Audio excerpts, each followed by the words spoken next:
Fala, seus cristãos cansados, graça e paz a todos os santos da internet. Chegou o momento da gente dar um pontapé inicial aqui na discussão da nossa lição da Escola Sabatina. E a gente chega à lição de número 6, motivação e preparação para a missão.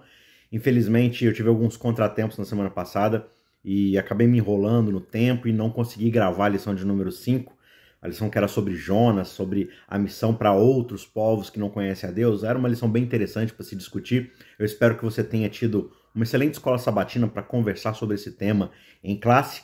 Mas a gente segue aqui com a lição de número 6, já chegando praticamente na metade do nosso trimestre, do nosso último trimestre aqui de 2023. E a gente vai avançando nesse tema da missão. Então, mais uma vez, lição de número 6, motivação e preparação para a missão. E a discussão dessa semana, ela vai girar em torno ali do tema de Lucas 24, 44, que diz que Jesus, ele vai dizer ali entre os seus discípulos: são estas as palavras que eu lhes falei estando ainda com vocês. Era necessário que se cumprisse tudo o que está escrito a respeito de mim na lei de Moisés, nos profetas e nos salmos.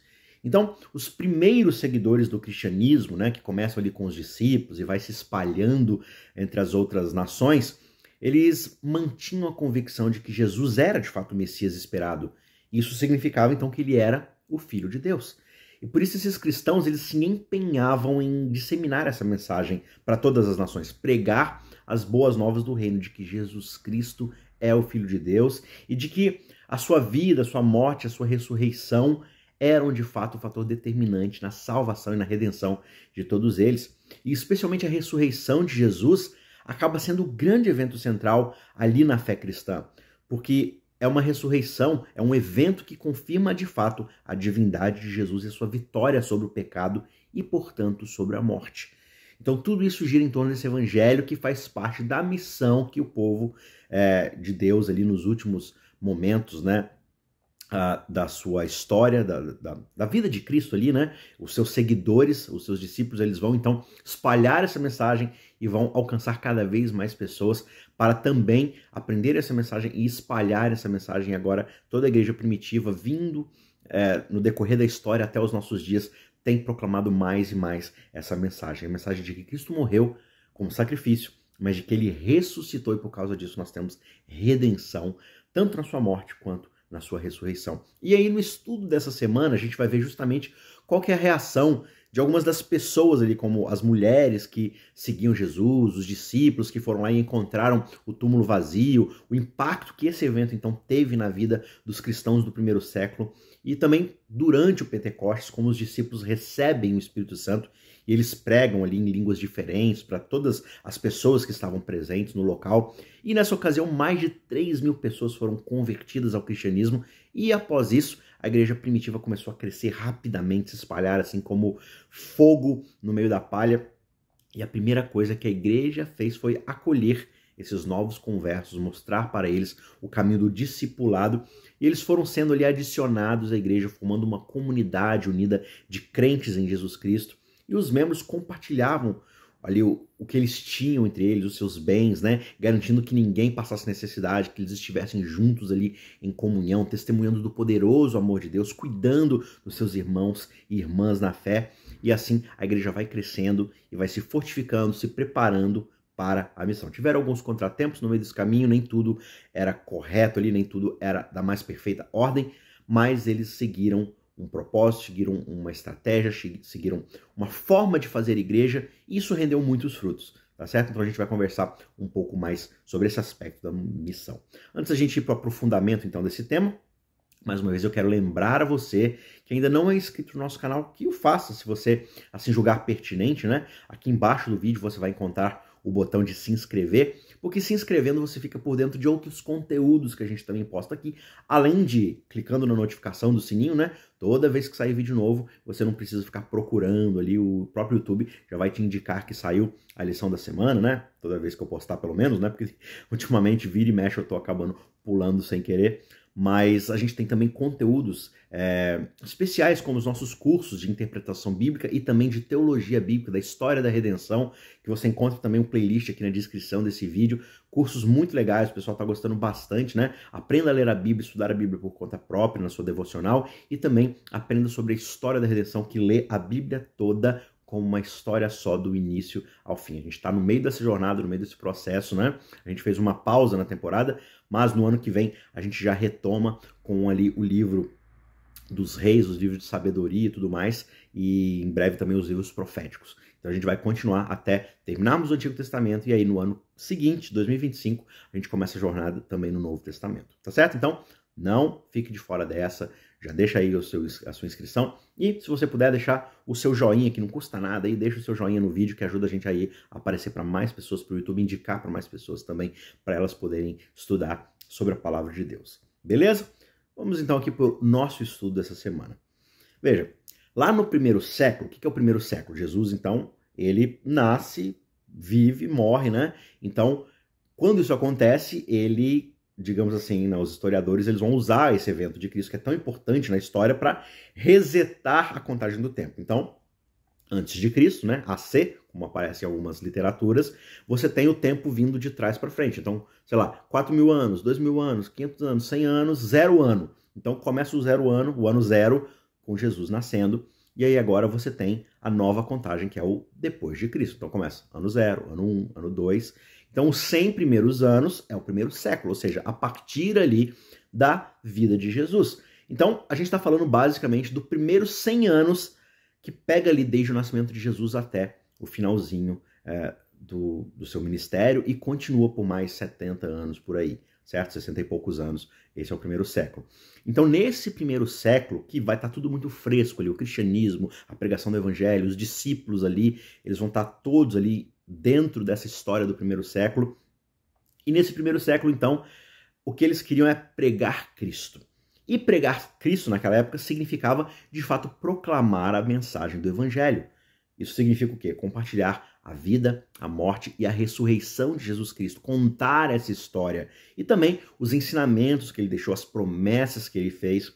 E esses primeiros cristãos, eles acreditavam que Jesus era de fato o Messias prometido e, portanto, ele era o Filho de Deus. Por isso que eles se esforçavam tanto para poder levar essa mensagem para todas as pessoas. E essa pregação, ela envolvia uma abordagem pessoal e contextualizada.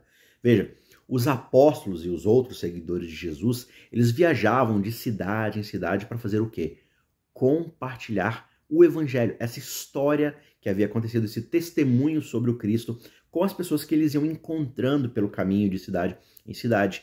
E o que eles faziam para poder apresentar essa história? Eles usavam justamente as escrituras judaicas, o Antigo Testamento para nós, né? Para poder mostrar como é que Jesus ele cumpria todas as profecias que haviam sido feitas a respeito do Messias. E como é que o seu sacrifício na cruz oferecia salvação, reconciliação, redenção com Deus, como todo o Antigo Testamento havia profetizado e ensinado. Talvez hoje o equivalente de pregar a Cristo possa ser entendido justamente como continuar compartilhando o evangelho de forma relevante, contextualizada para as pessoas da nossa época. Eu sei que a mensagem é a mesma, só que talvez a forma como a gente a comunica possa variar de acordo com a cultura, com o contexto, com a necessidade das pessoas. Para aqueles cristãos e estudantes da Bíblia de hoje, falar de Cristo pode envolver compartilhar a mensagem do evangelho de uma forma mais clara, mais acessível, como através de conversas pessoais, de mídias sociais, blogs, vídeos, tecnologia, outros meios de comunicação. Mas a essência da mensagem continua sendo o testemunho a respeito de quem foi e quem é Jesus Cristo. O objetivo é, de fato, apresentar Jesus como Salvador e convidar as pessoas a segui-lo, mostrar para elas o que significa seguir a esse Jesus. Isso tudo vai implicar, claro, viver uma vida coerente com aquela mensagem desse evangelho que nós estamos proclamando, que também é uma forma da gente poder propagar, disseminar essa mensagem, abrir portas para que as pessoas se interessem pela mensagem que nós temos a dizer. E as pessoas ao nosso redor, elas precisam ver a diferença que essa mensagem de Jesus fez e faz nas nossas vidas, né? Então, isso pode ser visto quando a gente ama o nosso próximo, quando a gente serve os outros, quando a gente perdoa, quando a gente busca a justiça nos nossos relações, nos nossos locais de convivência, de trabalho, de lazer, né? Tudo isso significa viver de acordo com os próprios ensinamentos de Jesus, que ele fala, né? Eu vos deixei um novo mandamento. Que novo mandamento é esse? O mais antigo de todos. Amem uns aos outros assim como eu vos amei. Uma outra forma da gente partilhar o evangelho, né? E de novo, todas essas formas não excluem a pregação verbal e a proclamação da mensagem do evangelho, mas elas englobam outros aspectos dessa vivência debaixo da luz do que o evangelho significa. E uma outra delas é justamente se envolver em ações de justiça social, de serviço ao próximo, né? De diminuir os efeitos que a miséria do pecado causa na vida das pessoas. Assim como o próprio Jesus, ele se preocupava com aqueles que eram mais pobres, marginalizados, oprimidos. Nós também devemos nos envolver em ações que demonstrem que Deus ama as pessoas, fazendo promoção da justiça divina na nossa sociedade. Ou seja, de levar a mensagem de esperança, mas também conforto, alimento, calor, cuidado, carinho, atenção, né? E por fim, tão importante quanto esses passos anteriores, nós precisamos ser sensíveis ao toque, ao chamado do Espírito Santo na nossa vida. Porque à medida que nos envolvemos na missão de Deus, a gente precisa estar abertos à orientação do Espírito Santo. Porque é só o Espírito Santo que vai nos ajudar a discernir as necessidades reais das pessoas ao nosso redor e nos capacitar a compartilhar a mensagem de uma maneira mais eficaz, mais propícia para os ouvidos que precisam tanto ouvir essa mensagem. Seguindo aqui adiante, no livro de Lucas, no capítulo 24, dos versos 1 a 12, a gente vai encontrar o relato da ressurreição de Jesus Cristo. As mulheres que trouxeram a notícia que Jesus havia ressuscitado, elas estavam todas entusiasmadas, porque elas estavam falando de uma experiência pessoal que elas tinham acabado de viver. É bem interessante, porque a ressurreição de Jesus ela é um evento central na fé cristã. E ela confirma a divindade de Jesus, a sua vitória sobre o pecado, sobre a morte. E quando essas mulheres foram para o túmulo de Jesus, ou ao túmulo de Jesus, naquela manhã de domingo, o que elas encontraram?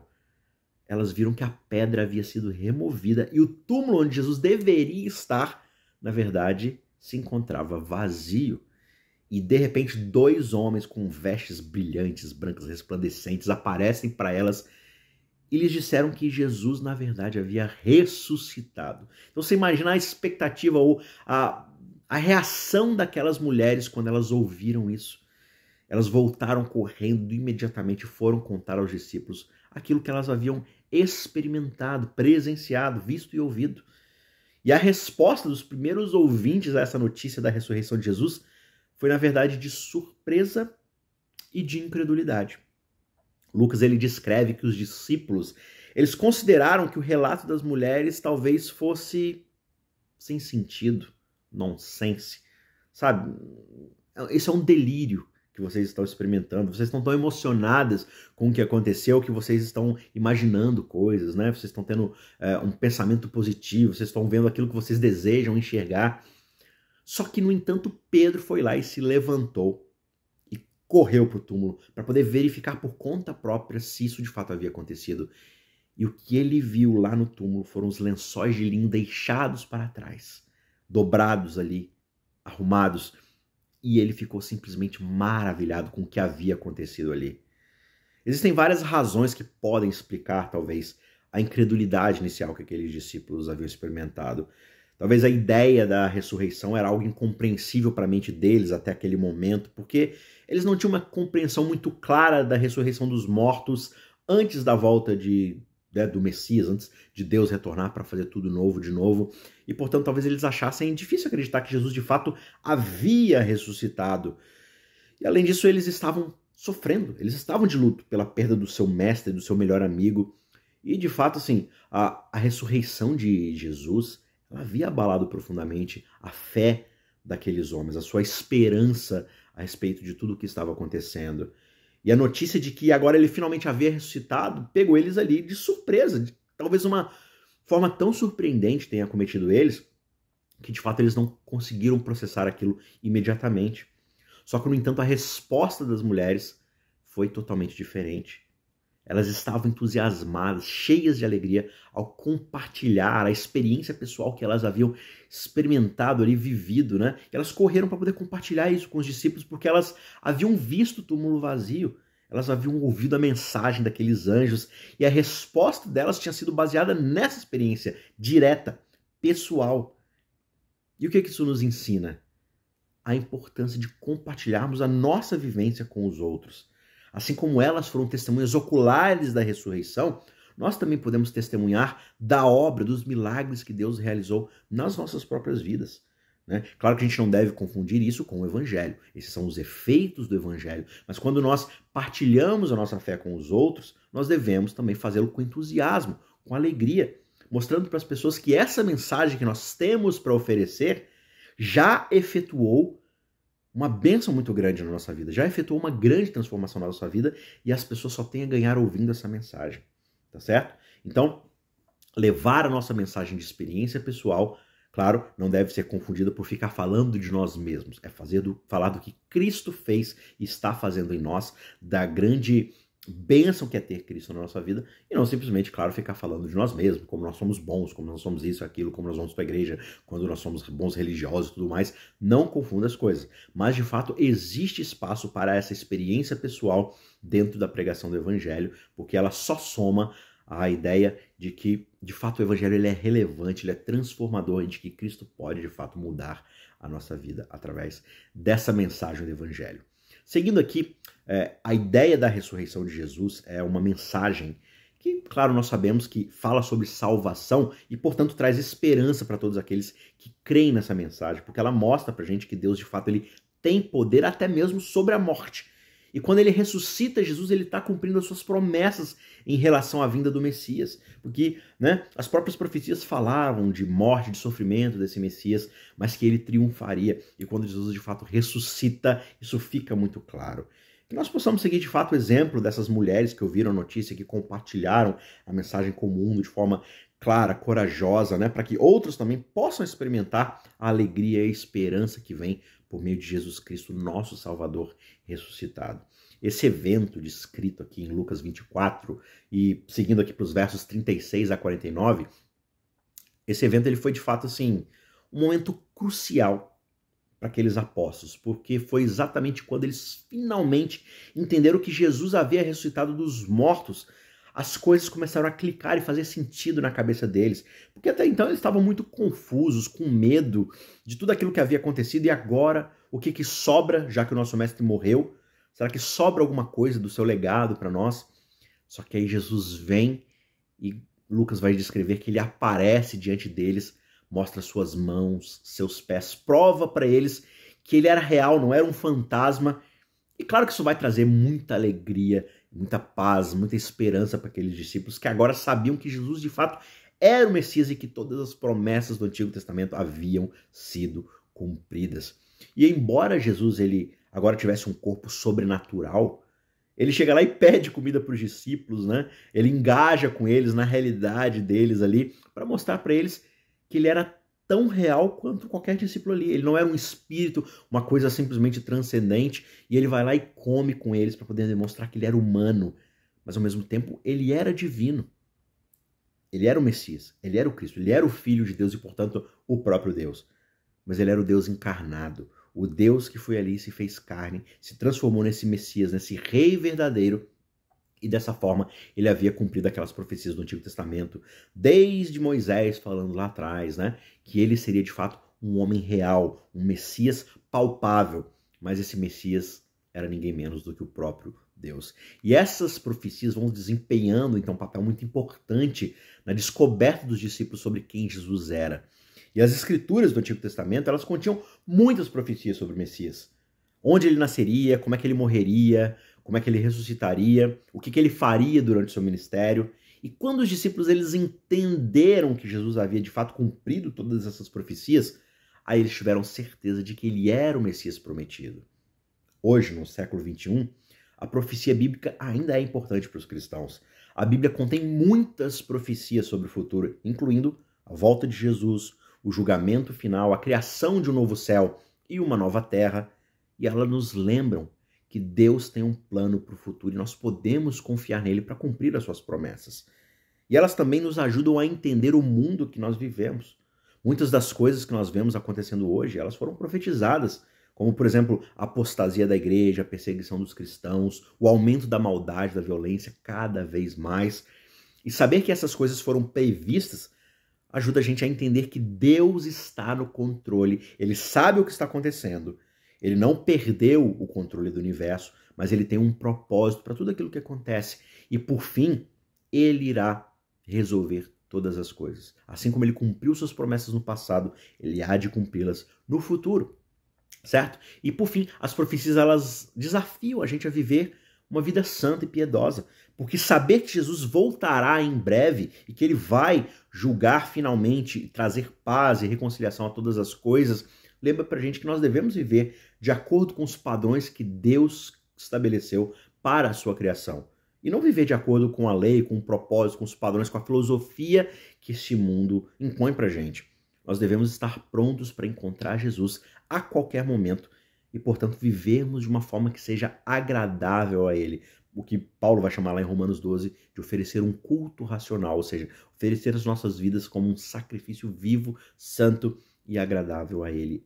Essa é a forma verdadeira de adorá-lo. Indo aqui para Atos capítulo 1, versos 12 a 26, aqui a gente vai ver que os discípulos de Jesus, eles... Aqui o tempo já avançou, Jesus sobe assunto ao céu ali, né? Ele vai ser elevado ao céu, vai cumprir o seu propósito agora como nosso mediador, e os discípulos ficam ali então aguardando o momento onde eles vão receber o Espírito Santo para poder continuar o ministério do Messias ali. E Atos 1, 12 a 26 vai relatar o que os discípulos de Jesus estavam fazendo enquanto esperavam essa promessa do Espírito Santo. O texto diz que eles estavam ali reunidos em oração, juntamente com Maria, a mãe de Jesus, outras mulheres, outros irmãos, e eles estavam todos ali aguardando a vida do Espírito Santo, que Jesus havia prometido a eles antes mesmo de ter subido ao céu. E os discípulos, eles esperavam receber o Espírito Santo, porque Jesus havia dito a eles para esperarem em Jerusalém até receber, de fato, um poder que viria do alto para capacitá-los para essa missão. E eles estavam seguindo justamente as direções que Jesus havia ali confiado a eles, sabendo que o Espírito viria no tempo certo. E claro, quando se trata da nossa própria vida, nós precisamos buscar a direção do Santo Espírito de Deus em todas as coisas da nossa vida. E na maioria das vezes, esse é um grande desafio para nós, porque nós vamos atrás de todas as outras coisas, a gente tenta resolver os problemas, estabelecer nossas estratégias de todas as formas possíveis, sem consultarmos qual é a vontade de Deus. E às vezes Ele está nos chamando para esperarmos pacientemente, enquanto em outras Ele nos chama para agir com ousadia, com confiança, com ímpeto. A chave aqui é estar com os ouvidos abertos, estarmos em sintonia com a sua voz e seguir de fato a sua direção. Se você não tem esse costume, comece a desenvolvê-lo hoje. Ore pedindo o Espírito Santo, ore pedindo a sua orientação, leia a palavra de Deus, busque entender o padrão da vontade de Deus para a sua vida, e o Espírito Santo vai aparecer para você, porque essa é uma promessa que Jesus deixou. Ele nos daria o seu Santo Espírito, um outro Consolador. Então, isso vai acontecer na nossa vida se nós tão somente confiarmos e pedirmos constantemente pela direção e por ouvirmos a voz do Espírito Santo. Talvez comece devagar na sua vida, talvez você precise desenvolver isso no decorrer do tempo, mas com certeza é uma promessa que está aguardando para ser cumprida se você tão somente confiar e pedir por ela. Vamos seguir aqui um pouco no assunto. A lição também aborda aqui a substituição de Judas, né? Que Judas vai lá e traz Jesus, portanto ele deixa de ser um dos discípulos. E agora os discípulos vão sentir que é importante ter um número completo ali dos 12 apóstolos, porque foi algo que Jesus estabeleceu, então eles sentem, né, que eles precisam restaurar isso. E aí, talvez por ter sido ali uma questão simbólica, né, que se relacionava com as 12 tribos de Israel, né? Além disso, os apóstolos eram responsáveis por liderar a igreja primitiva, e eles sentiram que talvez fosse importante ter um número completo de líderes conforme Jesus havia estabelecido. E aí foram escolhidos, o texto diz pra gente, 2 homens, um deles chamado Barsabás e o outro chamado Matias. E após eles orarem pedindo a direção de Deus para escolherem esse novo apóstolo ali para compor os 12, eles lançam sortes e a sorte cai sobre Matias, que se torna o novo apóstolo.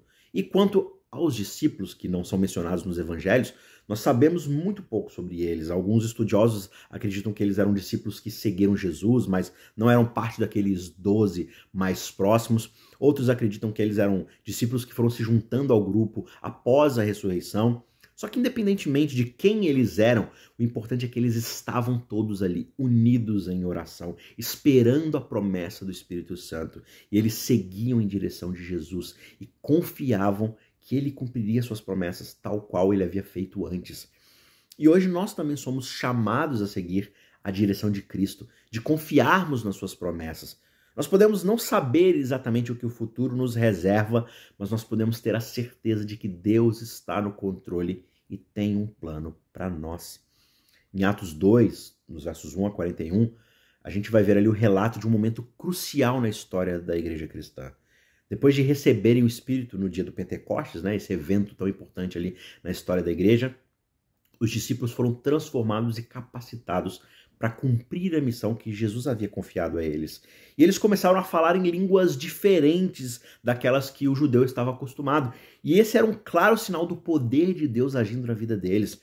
Naquele momento havia pessoas de muitas nações diferentes em Jerusalém e cada uma delas estava ouvindo os discípulos falando na sua própria língua, anunciando que o evangelho de Jesus Cristo era para todas as pessoas, independentemente da sua língua, da sua cultura, do local geográfico, né, da onde elas estavam vindo. A mensagem do evangelho era para elas. E Pedro então vai explicar o que estava acontecendo, citando justamente uma profecia. Mais uma vez aí, o papel das profecias, né? Reafirmando as promessas de Deus.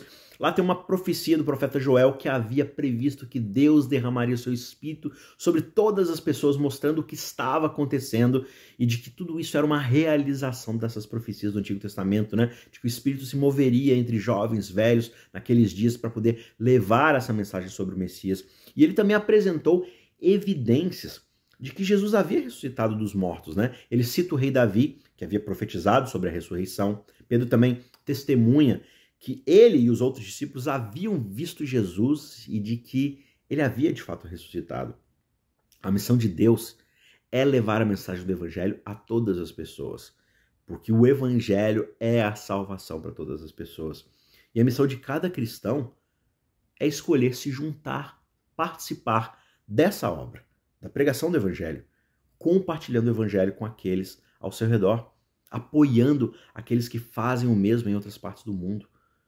E assim como Joel profetizou que o Espírito Santo estaria naqueles dias, a promessa se estende a nós hoje também. Nós somos chamados a sermos testemunhas de Jesus Cristo, o imitando por meio das nossas palavras, das nossas ações, mostrando assim como ele demonstrou amor, compaixão aos outros, mas principalmente partilhando a verdade em amor, compartilhando a mensagem de salvação do Evangelho com amor. Essa igreja primitiva que é descrita ali no livro de Atos é de fato um exemplo muito inspirador de como os primeiros cristãos eles se dedicavam à missão. Após o Pentecostes, a igreja começou a crescer assim muito rapidamente. Atos 2, 41 a 47 vai mostrar pra gente como é que a igreja recém-formada ia cuidando desses novos crentes, né? E ajudando eles a crescerem na fé. Depois ali do sermão que Pedro vai fazer de forma tão poderosa por meio do Espírito Santo, cerca de 3.000 pessoas foram batizadas e elas se juntaram à comunidade cristã. E a primeira coisa que a igreja fez foi receber esses novos crentes e foram ali integrando-os à comunidade, colocando eles juntos ali para fazerem parte dessa nova família. E eles foram adicionados à igreja, formando uma comunidade unida de crentes em Jesus Cristo. E a comunhão era uma parte essencial da vida da igreja primitiva. Os crentes se reuniam regularmente para orar, estudar a palavra de Deus e compartilhar refeições. Eles partiam o pão juntos, o que provavelmente incluía a celebração da ceia do Senhor. Isso fortalecia os laços entre eles e os ajudava a crescer na fé. A igreja também se dedicava ao ensino dos apóstolos. Os novos crentes eles eram instruídos na doutrina cristã e nos ensinamentos de Jesus pelos apóstolos e outros líderes da igreja. Eles aprendiam sobre a vida, a morte e a ressurreição de Cristo, bem sobre como todos ali os princípios e valores do reino de Deus que Jesus já havia ensinado para os discípulos. E a oração também desempenhava um papel fundamental naquela comunidade. Todos se reuniam para orarem juntos, buscando a direção de Deus, intercedendo uns pelos outros. Também a generosidade era outra característica muito marcante. Os membros compartilhavam seus bens uns com os outros, garantindo que ninguém passasse necessidade, testemunhando do poderoso amor de Deus de uma forma muito prática, cuidando dos irmãos e irmãs ali na fé.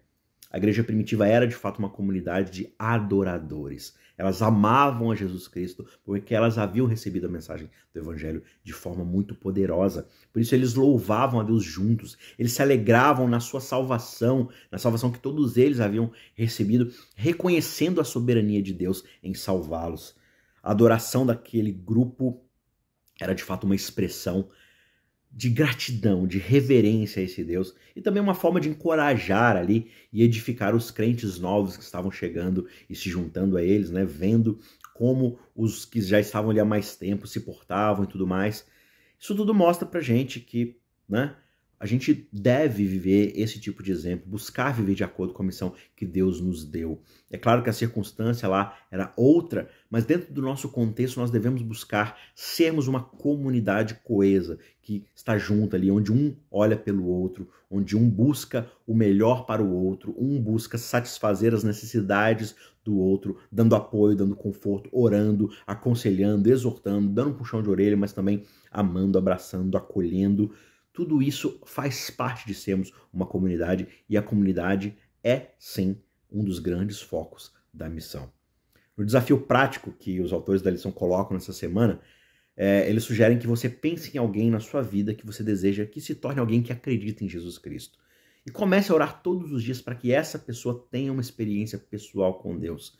Procure maneiras de trazer essa pessoa para um relacionamento com Jesus e para a comunhão com outros crentes. De forma sutil, começando ali devagar, mas tente achar alguma forma, peça ajuda ao Espírito Santo para que você tenha oportunidades para demonstrar a palavra do Evangelho para essa pessoa. A missão de Deus é de alcançar todas as pessoas com seu amor e a sua graça. E Ele deseja que todos tenham um relacionamento pessoal com Ele e experimentem a vida abundante que Ele de fato oferece. E uma maneira poderosa de cumprirmos a nossa missão é justamente orarmos por aqueles que ainda não conhecem a Deus. Por isso, no desafio dessa semana, pense em alguém na sua vida que você deseja que conheça Jesus. Pode ser um membro da família, um amigo, um colega de trabalho, qualquer outra pessoa, e reserve um tempo todos os dias para orar por essa pessoa, pedindo que Deus a encontre, toque o seu coração, lhe dê o seu Santo Espírito e a leve a ter uma experiência pessoal com Ele e que, se for possível, que você seja um canal de Deus na vida dessa pessoa, para que o Espírito Santo possa achá-la, encontrar o seu coração e trazê-la para os braços de Jesus Cristo. E além de orar também, né, tente desempenhar um papel ativo nas suas relações. Seja um discípulo, né? Discipule alguém, ajude essa pessoa a crescer no seu relacionamento com Jesus, talvez ali um membro da igreja que acabou de chegar e ainda está tateando, ainda está aprendendo a andar nos passos do Evangelho, né? Em vez de demonstrar insatisfação com essa pessoa, de ficar simplesmente brigando e corrigindo ela de forma rude, tente mostrá-la quem é Jesus, quais são os ensinos e valores do seu reino, né? Tente convidar essa pessoa para participar de atividades da igreja, de estar na sua casa, compartilhar refeições com você, fazer cultos com você, talvez um pequeno grupo de estudo bíblico, um grupo de orações, eventos especiais. Traga essa pessoa para perto de você, para que não só ela seja estimulada a crescer na fé, mas você também seja estimulado a continuar no seu caminho, na sua jornada de amadurecimento cristão, porque todos nós estamos em algum passo, em algum momento dessa jornada. Por isso, ao participar desses momentos, dessas atividades, tanto você quanto a pessoa terá a oportunidade de ouvir, de compartilhar, de crescer na palavra de Deus e experimentar mais e mais a comunhão dos crentes e sentir o amor de Deus em ação. Tá certo? Então, lembre-se de que a missão de Deus é uma obra contínua e nem sempre a gente vai ver resultados imediatos.